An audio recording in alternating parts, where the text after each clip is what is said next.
Hello, everyone, and welcome to episode 110 of Generation GC, Los Angeles Worldwide from Greatest Remixes, Good Charlotte's remix album released in 2008.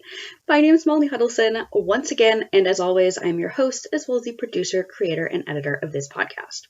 My guest today is Kacey Kasem. She's a host of Get Real and a former mod at GC Naptown. Last time, we talked about Accident Prone, Crash, Catherine, Damn the Situation, Better Run, and Between the Bars, the bonus tracks from Cardiology. This is our last episode before a break, and when we come back on the next episode, we'll be talking about a song from Youth Authority. Kacey Kasem lives in McKinney, Texas, which is in the Dallas area, and there she enjoys life with her wife and 3 dogs. Kacey is a court clerk by day, but her passion is podcasting. She started her podcast, Get Real with Kacey Kasem, because she is a former fantasy football writer for the Fantasy Footballers, and she wanted to know more about the business behind fantasy sports. I know pretty much nothing about fantasy sports, so I really enjoyed learning a little bit from Kacey. Kacey is also a huge fan of punk music. Her favorite band is Rancid, and GC is a big part of why she became a Rancid fan. And once again, Kacey was a moderator for the Good Charlotte message board GC Naptown back in the day, and I know some of you listening were on that site. This episode is really nicely timed in terms of release. It was recorded back in January, actually, but works out to release it now because it is the first episode released since I moved to Los Angeles. Wow! Starting to feel settled in. I've unpacked and finally have hung some things up on my wall, so it feels like my space. And it feels really good to be exploring my new city. Still a lot of, learning my way around and learning what my spots are, like what coffee shop do I like, what restaurants, what grocery store. But I am really, really happy to be here. And on a personal level, I also wanted to share that I am continuing to do really well in terms of my chronic migraine and cervicogenic headache, which is a headache that originates in the neck. I still have pretty frequent migraine attacks and headaches, but I am having more days where I'm not in pain, and my average pain level when I am in pain has gone way, way down. And on top of that, when I do need to take medication for a headache or migraine attack, medication tends to work a lot better and I can get back to my activities. It's really exciting progress. I'm still not back to where I was maybe like a year ago, but it is a lot of exciting progress. It feels really good and I am very, very happy with how things have been going. So as I said, this is our last episode before a break. I don't right now have a timeline on when the next batch of episodes will be out, but just keep up on the socials and I will share everything on there. And before we go into episode 110, a few reminders. First, I am very much looking for guests for these new episodes that will be recorded over the next few months. I love having guests from all around the world and from all different backgrounds on Generation GC. If English isn't your first language, that's okay. As long as you're comfortable holding a conversation in English, you're good to go.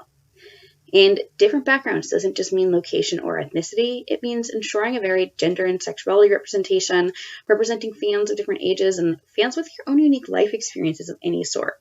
I want everyone listening to this show to feel like they are represented. And hey, if you want to come on the show, hit me up, reach out.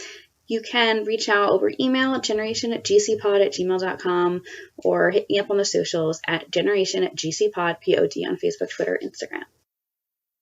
Finally, Generation GC stickers are here. If you do want a sticker, all you've got to do is support the show.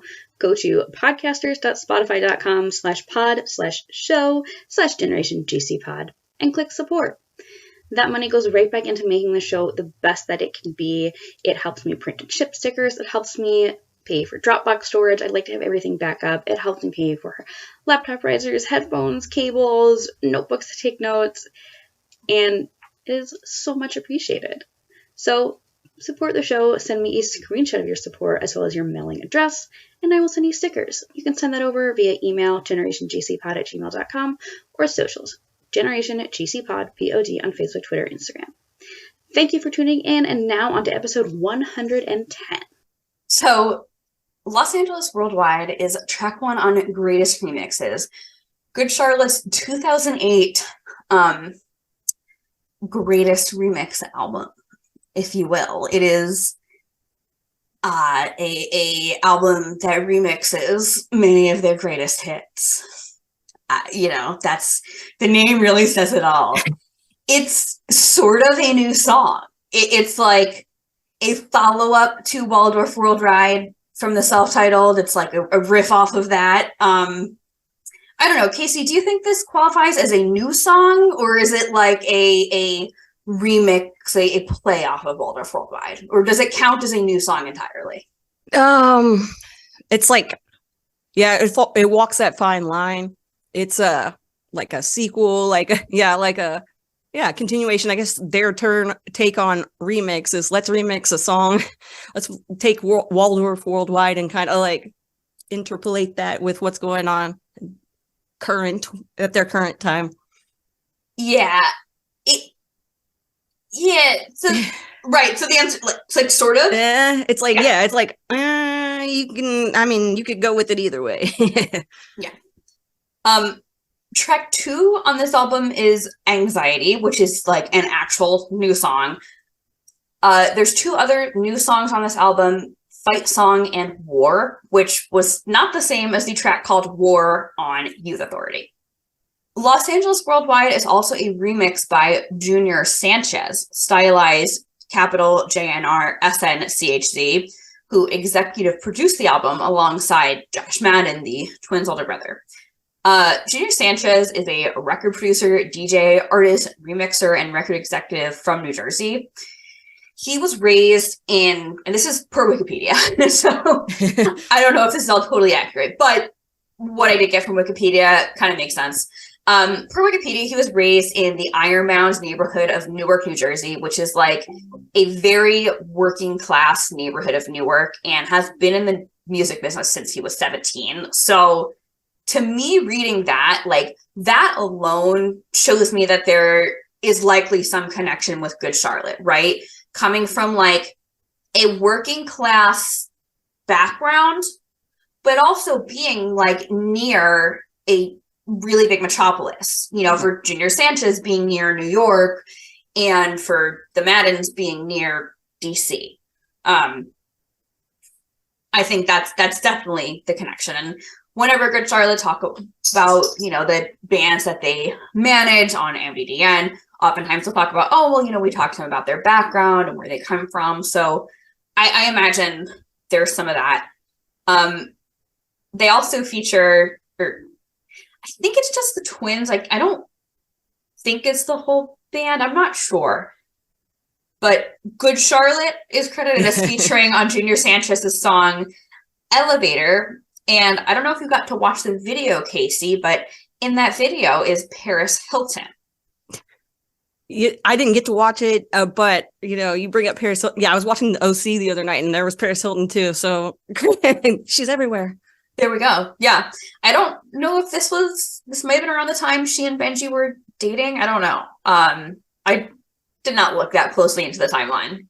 But, I mean, she also is a DJ, and, like, to this day, Paris Hilton is a DJ, and like I watched her documentary in, I think it was 2020 that her documentary came out, and she's DJing like in 2020. She's talking about DJing like major festivals. So it's not actually that surprising to me that Paris Hilton, regardless of her connection with Benji Madden, who, you know, may have been connected with Junior Sanchez, it's not that surprising that Paris Hilton might be hanging out with someone like Junior Sanchez. Yeah.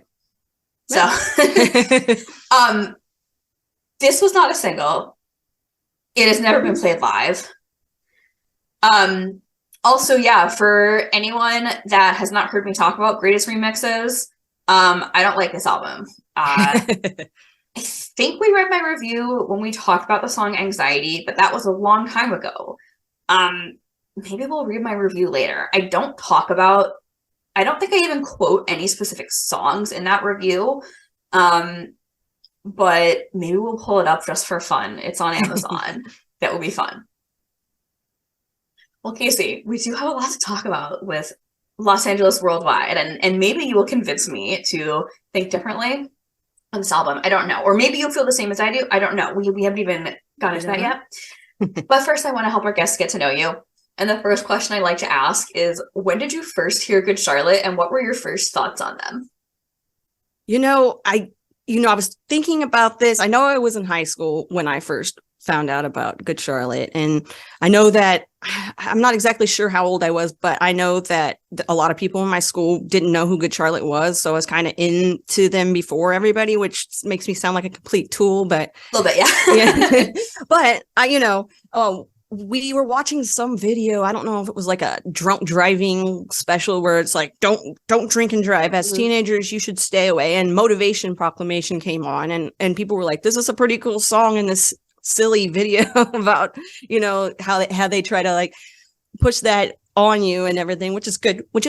But Motivation Proclamation came on and everybody's like, whoa, this is a really cool song. I'm like, I know who they are. I got some of my friends involved in listening to them and everything. And it kind of went from there. So high school Good Charlotte was so important to me as a band. It was like the first time that I actually got into music that my parents weren't into. So it's pretty cool. That is like a big turning point, right? It's like the first time you get into a band that your parents aren't into. Exactly. Like that's big. It's a big moment. The other question I like to ask people as we start getting into it is, have you ever seen Good Charlotte live? I have seen Good Charlotte live. I've seen them live 3 times. Let's see. I saw them once at Warped Tour. So, that was a great experience for me because I had never been to Warped Tour before. And so like being able to see them and see what year was this? Do you remember? 2021, not 2021, 2001, 2002. I can't remember which one it was that they were on.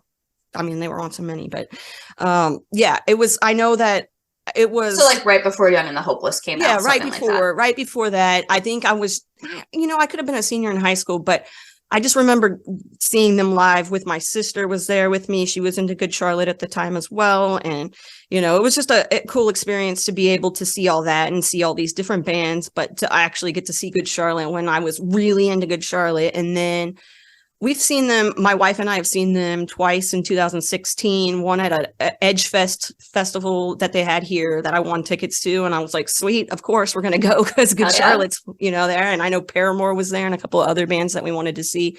And we saw them, I was a big Hit the Lights fan back in the day as well. Oh and so, when they toured together, it was kind of like, okay, that's super awesome. So, it was kind of brought me back to a time and it was just a great experience.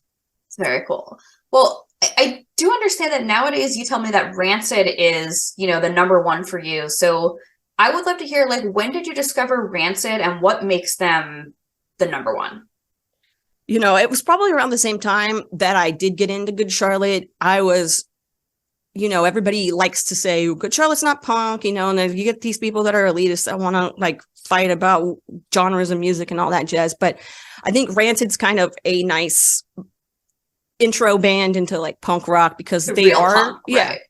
Because they're accessible, they're cool dudes, and you see the same kind of stuff in Good Charlotte you see in them, where they are a close-knit group of people. And I just like the I was big into ska as well, so ska and punk kind of fusion, it was something that just kind of made me excited. And so I had a friend that was really into Rancid, and so he kind of showed me the way, and then from there I was just like, okay, I'm kind of hooked. I don't know if you've heard of this, but there are some reviews that call the first GC record ska punk.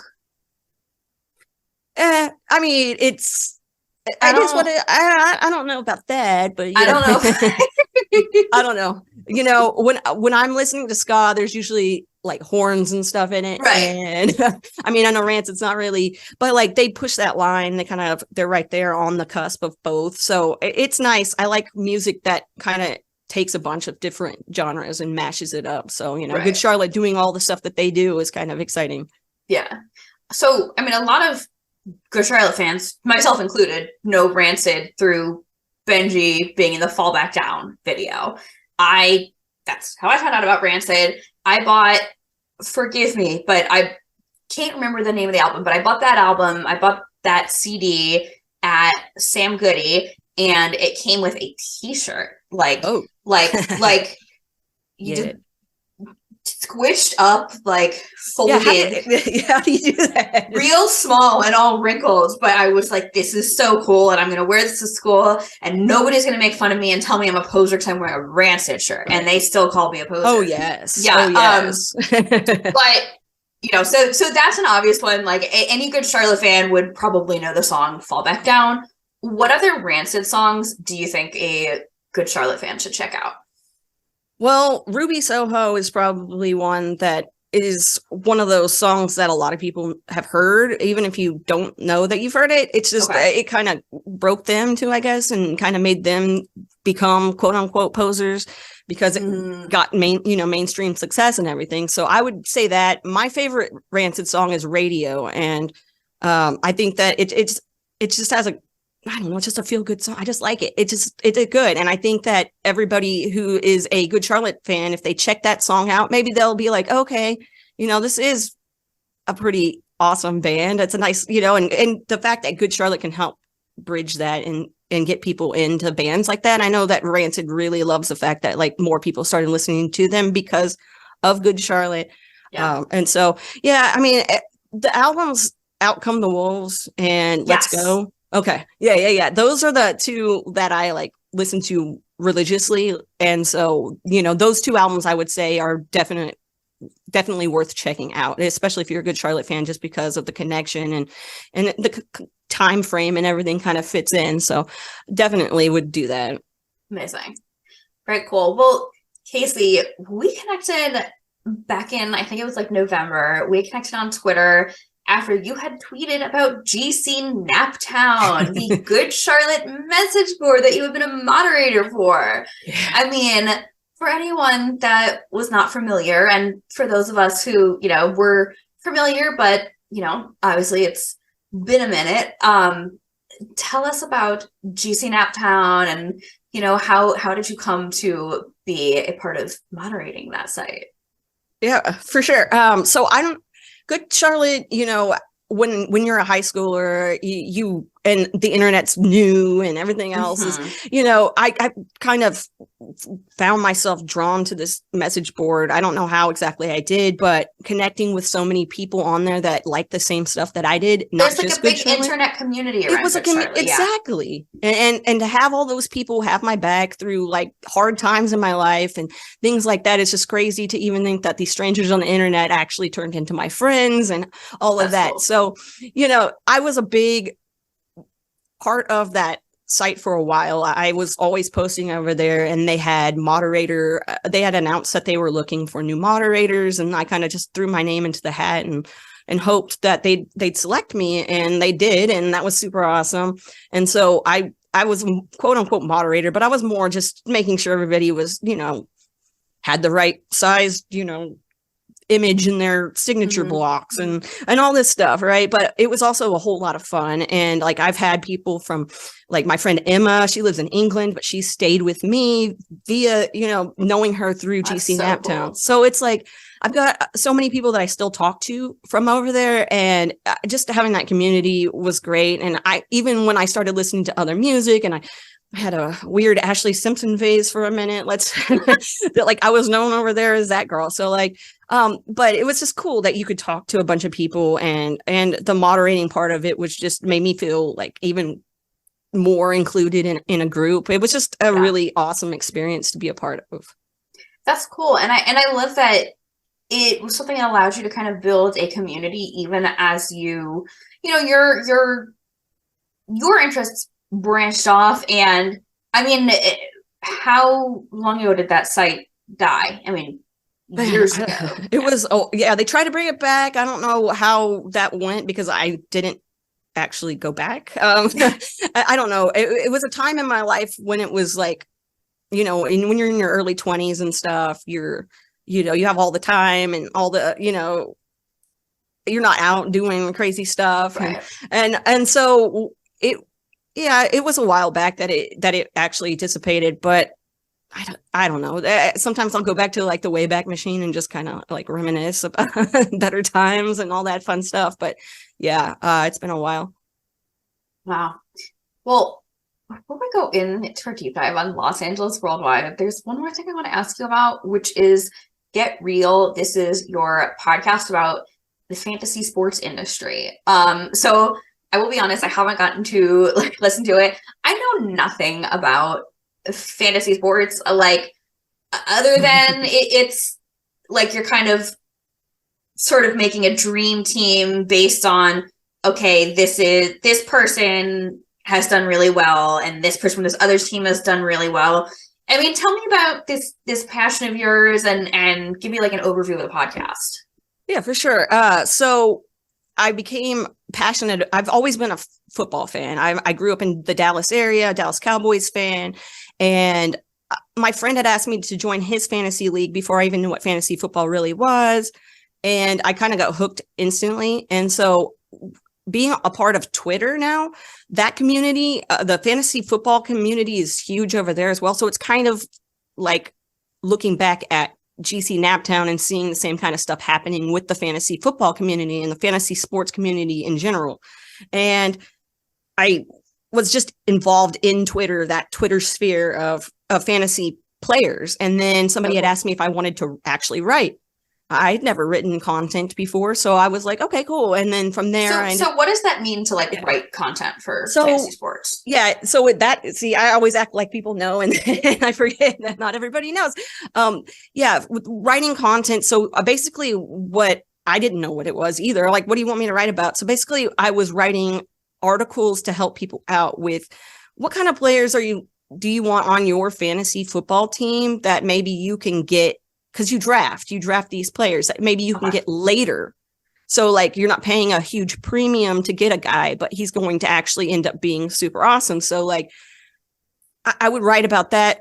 My first article I ever wrote about was old guys that were in the league, like guys, quote unquote, old, like 30 plus guys that are like actually worth having on your fantasy football roster. And so I just kind of broke down why they are still valuable assets, why you should.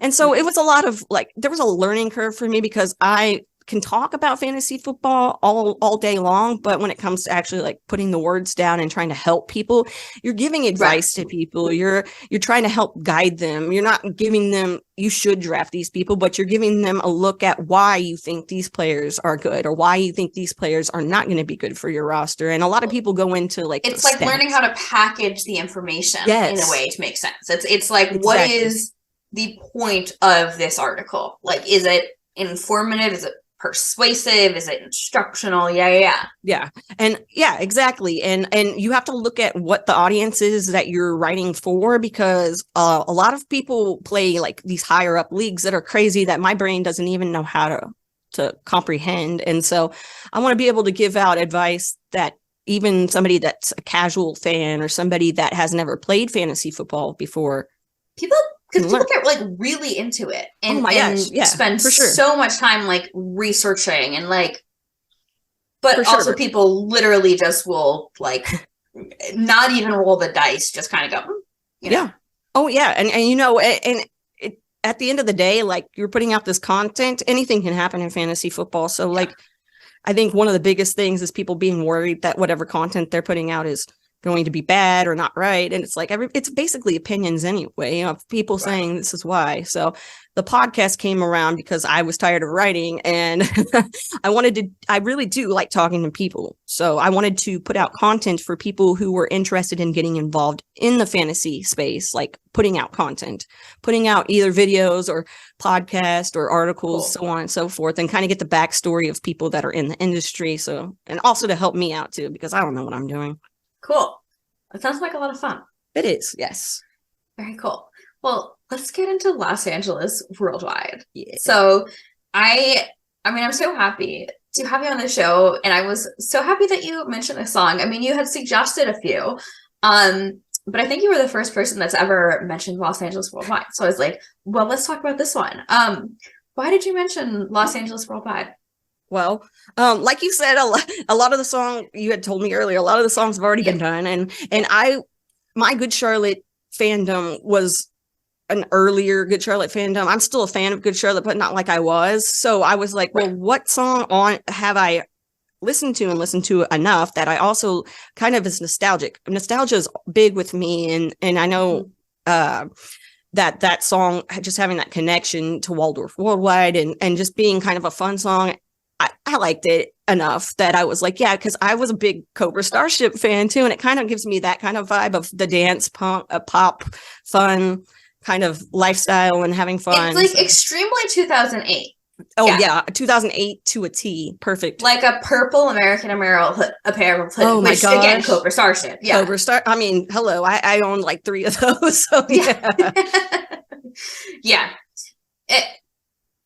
Very, very Cobra Starship. And I think, I mean, as we go into the kind of interpretation of the song, I mean, you know, like a big theme in Good Charlotte's music kind of overall is hope, right?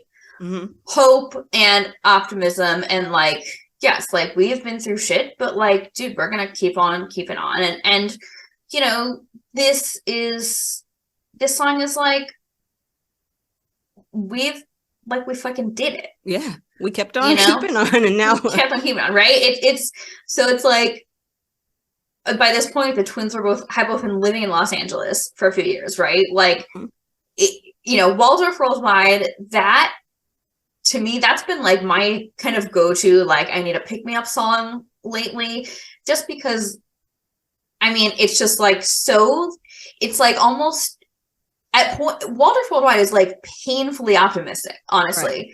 It's like they're so deeply hopeful that it's like they have this eternal like knowledge that like it will get better. Like, they want to go to parties where there are no guns. They will be self-made millionaires, even though they are like broke and like, you know, probably, I think they said they were like living out of backpacks and shit. Like, and then they get to this song and they're like, no, I DJ the parties that don't have guns. Yeah. So it's like there is something that's like really sweet and endearing about that, right? Right. And we all grew up, right? So like, this is them growing up, you know, showing what can happen if you keep on persisting. And yeah, the positive aspect of everything really was needed at that time, I guess. I guess that's why a lot of those bands were putting out in 2008 with this song with LA Worldwide. Like, I don't know, that kind of stuff really connects. And yeah. I feel like, you know, the like 2008 sort of neon dance punk, some of that stuff was just very like messy and crude and not necessarily like depressing, but just like crude and sexual, and like that's fine and that's great and that's also fun. But this is more like pride, right? Like accomplished, right? Exactly. I want to like get into the lyrics of this. And the amazing lyrics. yeah. I think let's kind of go through. I have the lyrics pulled up, and we're just gonna kind of go through, and we're gonna say what we think of kind of some of the, like, I guess the stanzas, the verses. Everything is gonna be all right. And I think that's pretty much word for what they say in Waldorfworldwide, right? Everything's going to be all right now. Yeah. From Baltimore to Los Angeles, from 99 to the year we're in. Which is a great time period. I know. It gives us no perspective on how much time has passed. To now. And it does tell us, right, to now. And it does imply that, like, Baltimore is bad and Los Angeles is great. That, you know. We started out in a friend's garage, at the bottom, up reaching for the top now. Yeah. I mean, there you go. You know, these lyrics. That's a kind of clunky line. A lot of the lines I think are kind of clunky, but I think they're trying to have fun with it. So the clunkiness is kind of in the time period That's true. was clunky. So yeah. The video, the radio, the TV shows, the magazines, the movie screens, that's our reality. I mean, that's a direct, pretty line by line from Waldorfworldwide, right? I mean, music videos, radio play, TV shows, magazines, movie screens, and that is the reality.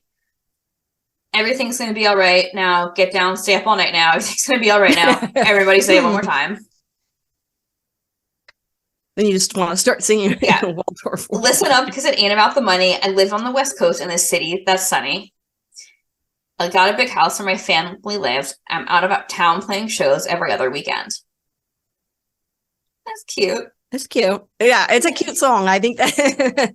Although it's kind of like, okay, it's not about the money, but also I have a big house. Yeah. So it's about the stuff. Right. But, well, it's, I have a big house where my family lives. Family right? lives. Taking care of those people that are important to you, which, I mean, is a vibe that they have, definitely. Right. No, and that's a big thing, right? It's taking care of, and I think they said pretty early on that, like, one of the first things they did when they got their first big advance check was they, like, bought their mom a house or something. Yeah. They want to take care of their loved ones. I DJ parties where they got no guns. I get paid to make them dance. I get paid for having fun. Okay, I'm sorry, but I get paid to make them dance. I get paid for having fun. That sounds like a Cobra Starship kind of line. Yeah, that is definitely. Maybe that's what that's got to be why I was drawn to this song. I DJ parties where they got no guns. Like, if you didn't know Waldorfworldwide, I don't think you would like appreciate that. Exactly. With thugs and punks and any of their type, we play this song and we sing it all night. Saying everything's all right from the top to the bottom, from the bottom to the top, from the start to the finish. No, we just can't stop. Oh no, no, Kacey, no. Be aggressive. I mean, it's just like everything's all right from the city to the hills and the streets to the beaches. It feels good to pay the bills and buy a new pair of sneakers. I mean, I love sneakers. I love sneakers too. But I know. What did I write about this in my notes? Because I pointed this out in my notes. Because like anyone who's listened to this podcast knows that like I'm usually like the one that is like defending like the cringy and like weird and admittedly sometimes just bad lyrics, saying that like no, they are like actually good. I don't know if I can defend beaches and sneakers. Yeah, it's a little. I want to like say like the kind interpretation of this is like, okay,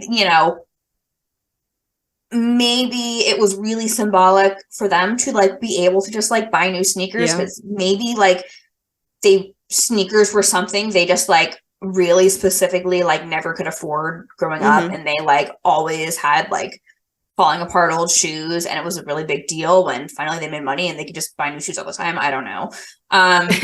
But beaches and sneakers. They probably could have worked that a little better, like thought that line out maybe and found something that rhymed a little bit better and made a little bit more. But like I get it. I've been a point where it's like you pay your bills and you don't have any money left over, and to be able to actually pay your bills and have the money to like splurge on something, even if it's sneakers, Well, and that's, I feel like I learned this in like an economics class or something, but like if you are not making much money, you need shoes, you're going to buy the cheap shoes, right? And those cheap shoes are going to fall apart, and then you're going to need to replace them quicker. So then you're spending more money on shoes over time, and then B, you're never saving money and putting money away. But if you like have more free flowing cash, you can just buy the $100 boots and they're going to last you longer. And maybe like if you make more money, you probably have a couple pairs of shoes that you can kind of rotate. And then if one of them gets wet, you can let those dry out and you can wear your other shoes for a day or two, you know, and protect your shoes, or you can get your shoes repaired so they last longer, you know, and you don't have to like think about every decision as much. So I guess there is some symbolism. I still think beaches and sneakers is like a cringy and awkward rhyme. There's absolutely like a lot of symbolism, I think, that can go into like shoes and sneakers. Yeah. Specifically. But it's, you know, it kind of reminds me of like freestyle rapping, because that's something I like to do, and not being able to come up with a rhyme, and so you just kind of try something and go with it. So maybe they were working it and they just, that's what they ended up with. Yeah. Said it didn't take me long to kick the welfare. It didn't take me long to get my share. Right. And Waldorfworldwide, they said all I want to do is kick the welfare. All I want to do is get my share. It must feel good to say, like, yeah, I did that. And it didn't even take long. We're here. Take away the platinum records, and I look what I got. I got my girl, I got my daughter. That's a hell of a lot. Yeah. That's pretty good. And, you know, because it's like he's saying about how, yeah, like, I can buy all this stuff, but, hey, like, my family is what's the most important. And no one's ever trying to shut this down. I'd have a party for the haters, but they're never around. I had dreams of putting food on other people's plate. And now we go to the rounds and they never make us wait. Okay. My police record said it doesn't exist. I'll show you all the meaning of a Christmas list. I'll show you all the meaning of a Christmas list. I'll show you, I'll show you, I'll show you, I'll show you, I'll show you, I'll show you, show you. Yeah. That's about it. Yeah. We are so far from where we started out. These lives we lead without a care. Self-made millionaires, we promise you these lives we lead without a care. Yeah. And then, you know, we have some other repetition of other verses. The beaches and the sneakers. Yeah, beaches and the sneakers. I don't know. I love the sentiment of this song. Yeah. Beaches and sneakers on, like, you know, I tried to listen to this song a few times to try to see if there was a hidden meaning behind anything, something I didn't catch. And now it's just going to end up being my like Spotify #1 song, and I'm going to hate myself for that. But well, and I listened a few times while I was doing the notes, and then I listen, you know, like I always try to get to my desk, you know, a few minutes before I hop on, and then right before I hop on, you know, I play the song and I then scroll through my notes. Yeah. And I think if I have to guess, it's sneakers is just symbolic of what we talked about, like having a little disposable income to buy the material goods that are not like life or death kind of, you know, but that really impact your quality of life, right? Right. I mean, I think beaches could just be like, I mean, not that Waldorf, Maryland is like totally landlocked, right? It's not a coastal town, but it might just be symbolic of like they're on the opposite coast and it was like a big deal to like get to California kind of thing. Yeah. Something like that. That would be my guess. Yeah. I think that's a good interpretation of that. Yeah. Kacey, if I were to ask you what genre this song is, what would you say? I don't know. We talked about like Cobra Starship. Cobra Starship. So whatever that like pop, rocky, fun. I don't know. It's so hard because there's so much going on, and plus it's, you know, you've got a DJ that's involved in it. A lot going on is one way to put it. Yeah, a lot going on, as in like the beginning. I mean, right when you hear the beginning of that remix, it's like, do I want to keep listening? And then, okay, I will keep listening. But yeah, it's very dancey pop kind of. With the alternative undertones, of course. I mean, it does. Yeah, it like Cobra Starship is also like, you know, emo alternative guy that then starts this like dancey music project, right? You know, Midtown, and then right. So it's dancey. punky. Fancy punky. It's just it's got a bunch of different hands in the cookie jar or hand, rap. but yeah, there's kind of get that rap feel to it too, which was cool because like I started listening more rap during that time too, so you get that kind of vibe going. Yeah. So I don't have like, there's not like a ton of backstory on this song, but I do have a few pieces I'm gonna share on Greatest Remixes as kind of a whole. The first is from Billboard. A proposed Greatest Hits album was the impetus for Good Charlotte's upcoming The Greatest Remixes, which is due out November 25th from Epic. We just feel like even though we're in the process of making our 5th album and we have had a lot of hits, we're a little too young for a Greatest Hits album, guitarist Benji Madden tells Billboard.com. As his twin brother, Good Charlotte frontman Joel Madden, we're not as accomplished as I guess we feel a band with the greatest hits should be. As the group prepares for The Greatest Remixes to roll out, Good Charlotte is, quote-unquote, in the beginning of making its next album in Los Angeles with producer Don Gilmore, though Benji says the group might bring in other producers as well. Joel describes it as probably the most Good Charlotte record we've ever written, more rock and pop oriented with fewer dance and hip-hop influences. Well, which I mean, I don't know. Then, they worked on a rock and pop record, but in the meantime, here is like a dance and hip hop remix record. Yeah, let's throw that out there. Let's get that out of our systems because we just have to get that out of our systems. Yep. Get it out now. I have to wonder what the conversation with like, the A&Rs at the label was like. They were like, guys, like we have to do this. We have to get this out of our system. Mm-hmm. Perfect time to do it. Right. We have to get this out of our system. And the label was like, fine, but we're not like releasing a whole album that sounds like this. And they were like, fine, whatever. We're just gonna do it and call a bunch of friends. Yeah. There was an MTV article that like, I don't know.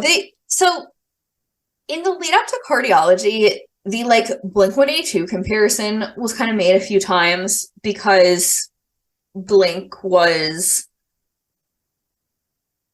announced their return from hiatus. I think it was like early 2009 because I was like just about to graduate from high school. But they didn't put out any music until like the summer of 2011. So Cardiology like came out within that time frame. So the headline of this MTV News article is Good Charlotte filled Blink-182's void on next LP, tied fans over with remix album. And the subheader says, we had a lot of goodwill built up, Joel Madden says of Game, Fall Out Boy's Patrick Stump, and more contributing to Greatest Remixes.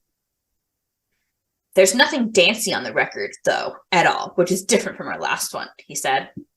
Madden did say that he and his band are currently in the studio working on the new album, which is tentatively due in the summer. In the meantime, GC are tiding fans over with a November 25th release of Greatest Remixes, a sort of greatest hits package run through the ringer, featuring remixes by Fall Out Boy's Patrick Stump, Metro Station, and Junior Sanchez, to name just a few. We had a lot of goodwill built up. Everyone wanted to do it, and we were very lucky to have all these people involved, Madden said. We wanted to give our fans something to bridge us into adulthood now, where we're working on a record now and taking our time doing it.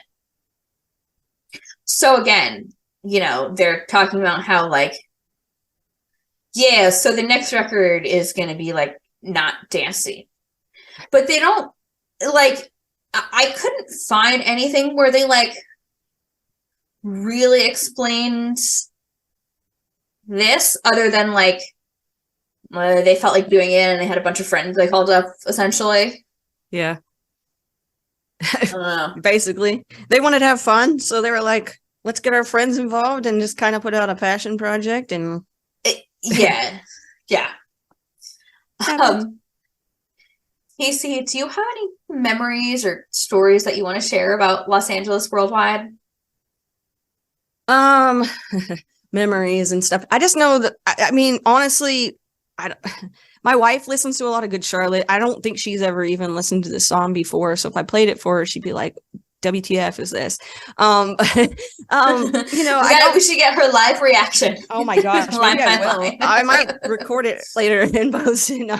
But no, the memories for that is just taking you back to a different time, taking you back and being like, okay. And also, like, when I first heard it, I was at that point in my life where I was trying to better myself and I was trying to make something of my life. So to like hear some guys who started off where they were and then got to be where they wanted to be, like that kind of gives you the hope and the inspiration. And so the positivity of it all, even if it is like wrapped up in a dancey, hip hoppy, punky, poppy kind of package, that still means something. So I really did enjoy that.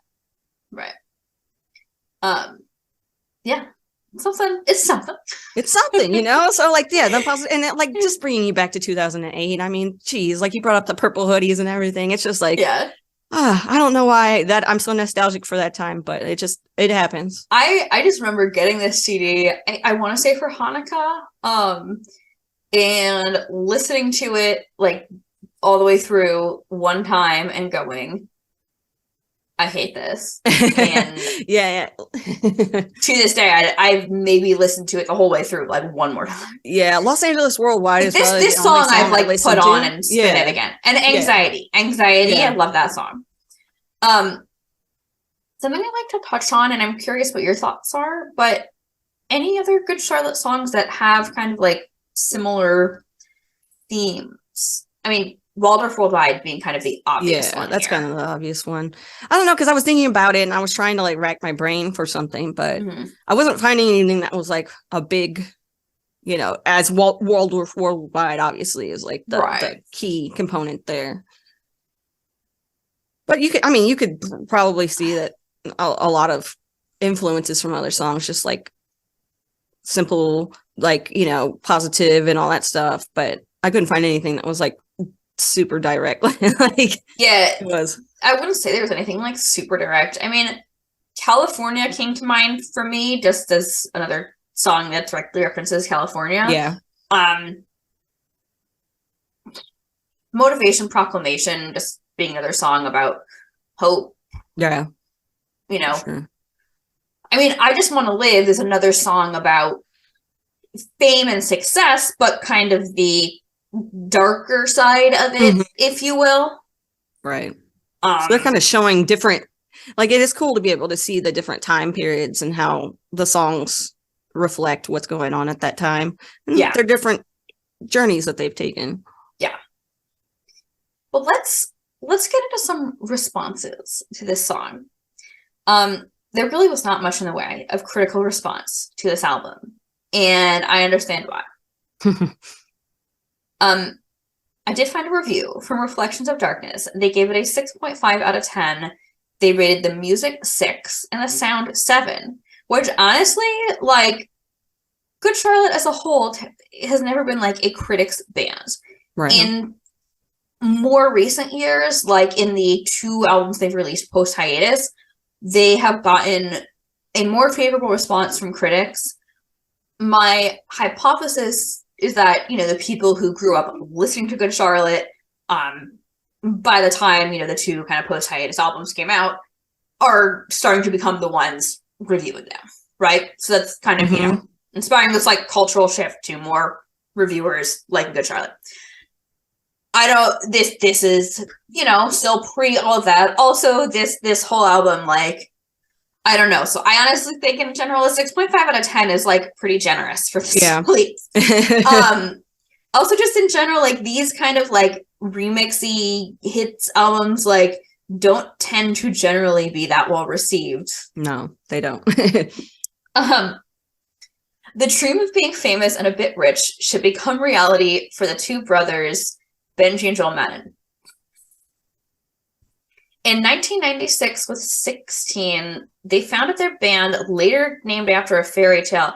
I don't know if this was translated or if this person is not a native English speaker, but this sounds a little off. Some of this. In 1996, with 16, they founded their band, later named after a fairy tale, Good Charlotte, and after winning a newcomers competition and with the support of a local radio station and 2 demo tapes, they released their first self-titled album via Sony. 12 years later, they belonged to the most famous band in the pop/punk genre and released 4 successful albums, and in 2008 added a remix collection to their discography. This one's the first remix collection in the entire band history, but except all the remixes included, there's one previously unreleased track called Anxiety that is more up-tempo and very much puts the vocals to the fore and only has little gadgetry going on, contrary to the Junior Sanchez remix of Los Angeles Worldwide that has entirely electronic starting sequence and corresponding drums. Although, like, you know what's interesting is they call this the Junior Sanchez remix of Los Angeles Worldwide. Is there a Los Angeles Worldwide that was not remixed by Junior Sanchez? That is a good question that I'd love to know the answer to, because I right. Yeah. I don't find anything like that. Right. We have one review on Rate Your Music that mentions the song. It is from TFM7858. They gave this album 4.5 out of 5. Things start off with the amazing Los Angeles Worldwide. This might be my all-time fave GC song, actually. I just love it. It's just such a feel-good track. It doesn't have quite as much of a dance hip-hop feel as some of the other tracks on this album. Sounds a lot more like classic GC. It is a remake of the song Waldorfworldwide from their debut, but unlike that song, which talks about all the things that GC want, this new track discusses all the great things that GC have. It is just such a sunny, feel-great track. Agreed. Yeah. Agreed. I wouldn't agree with the favorite song. Yeah, that was, yeah. But yeah. you know, the time. So yeah. So some fan comments we'll read on YouTube. These are a fan upload by Duff, Charlotte, and Natus.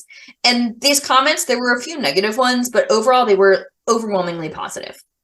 Like, I was like shocked at how overwhelmingly positive the YouTube comments were.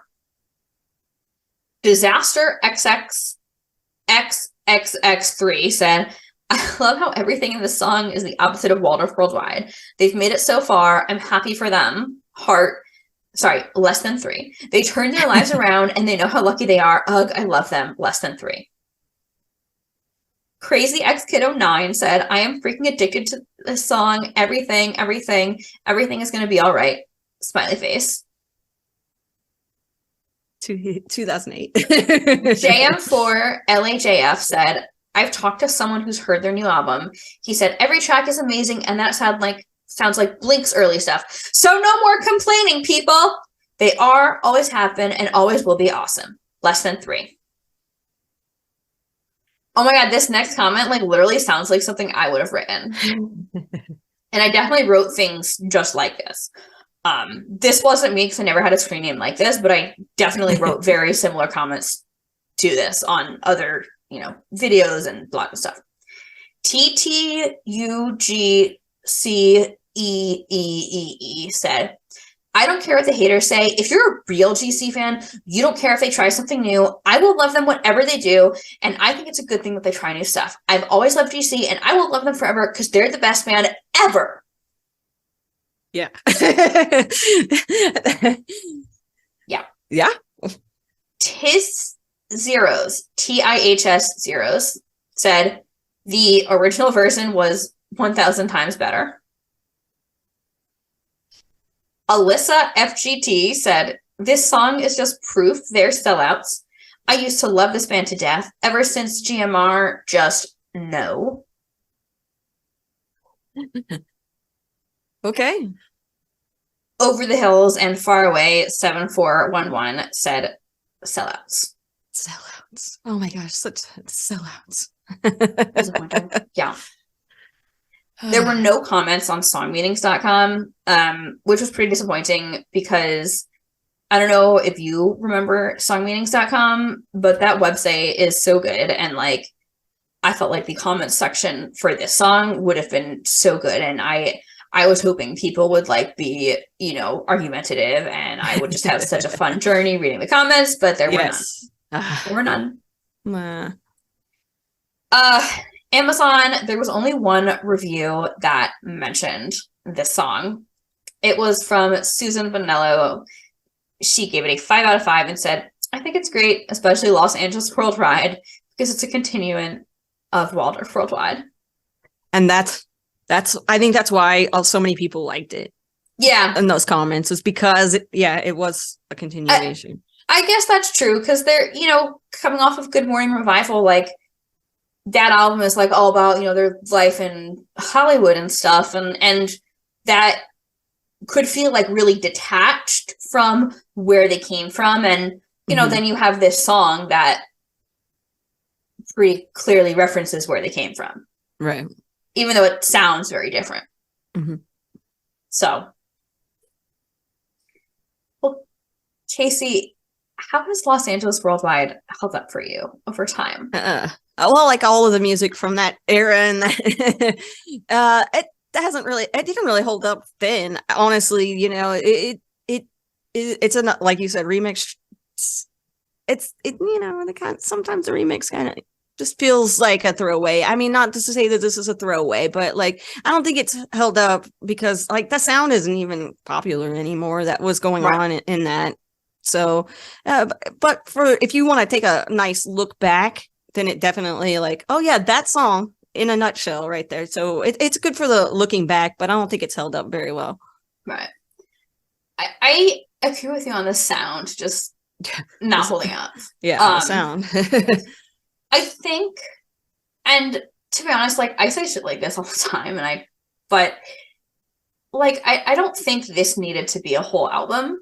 Yeah. They could have done like Los Angeles Worldwide, Anxiety, maybe one of the other new ones, and like a couple remixes, and not like, 17, however many tracks it ended up being.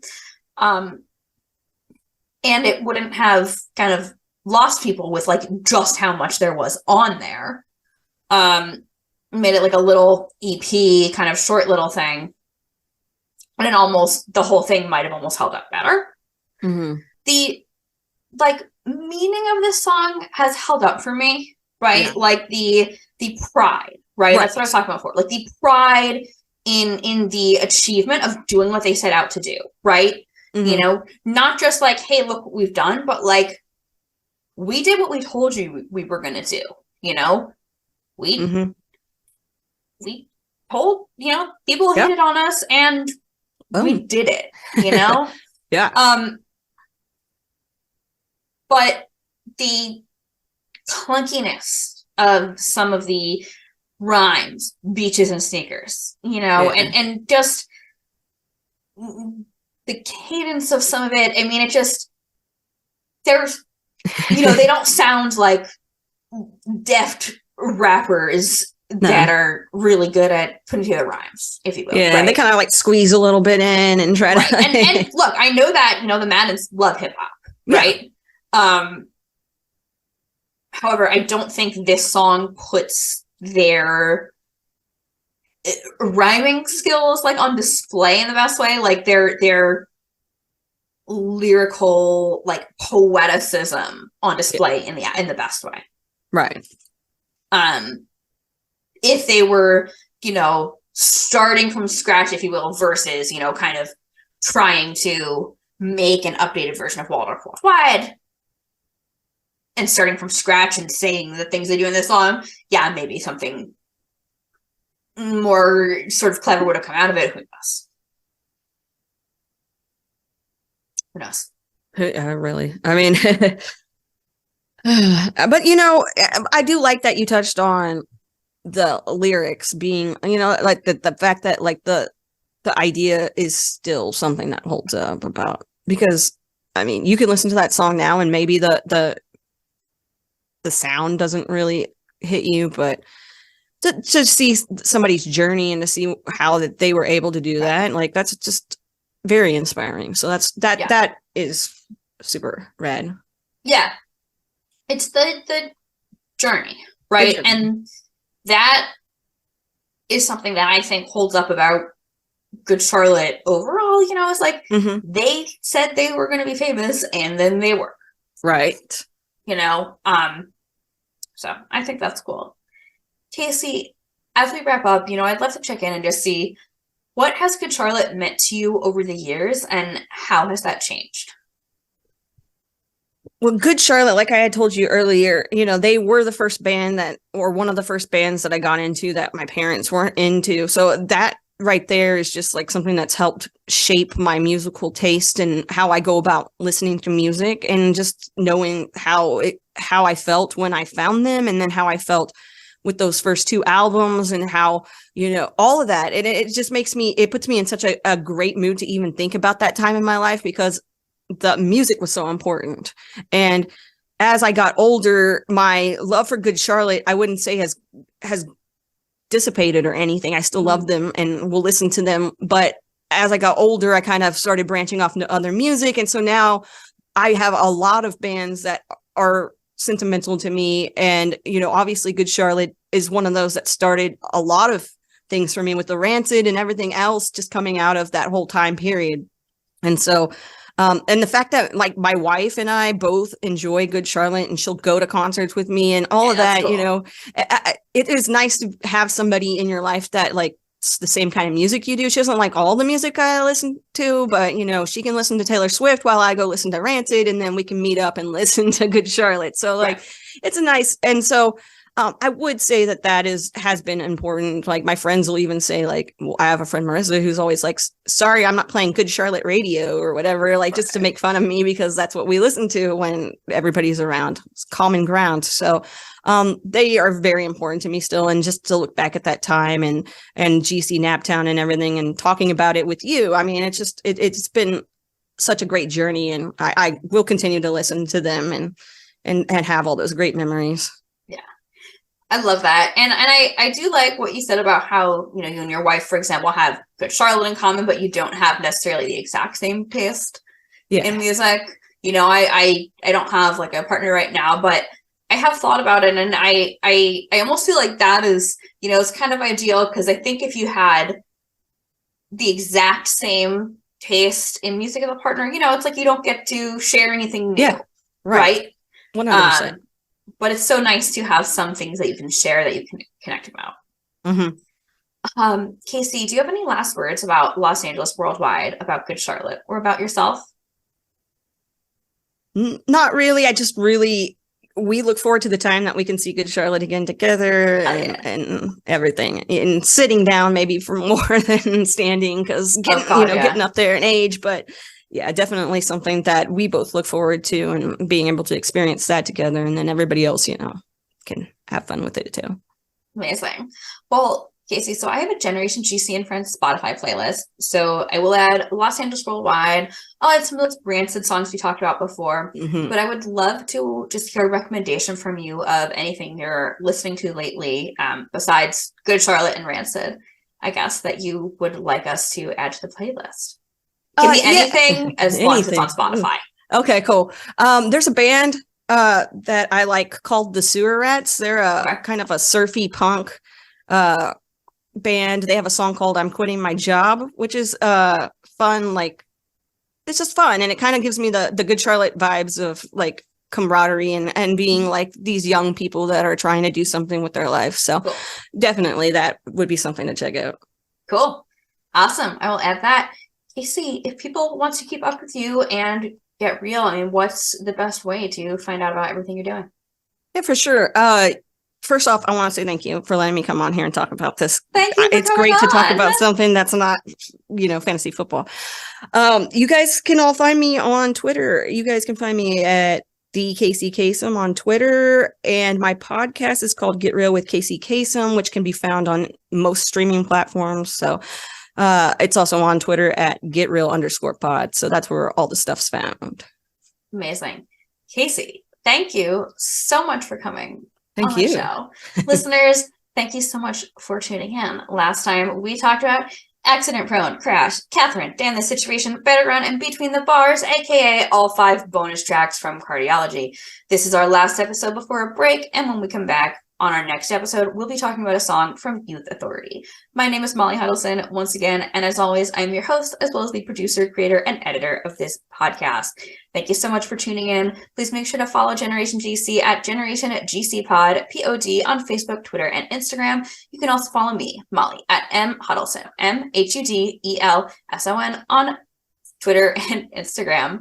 Please make sure to follow and subscribe to the show wherever you listen, and if you're on Apple Music, please rate and leave a review, but most importantly, tell a friend. Word of mouth is the best way for the Generation GC fam to grow. Thanks for tuning in.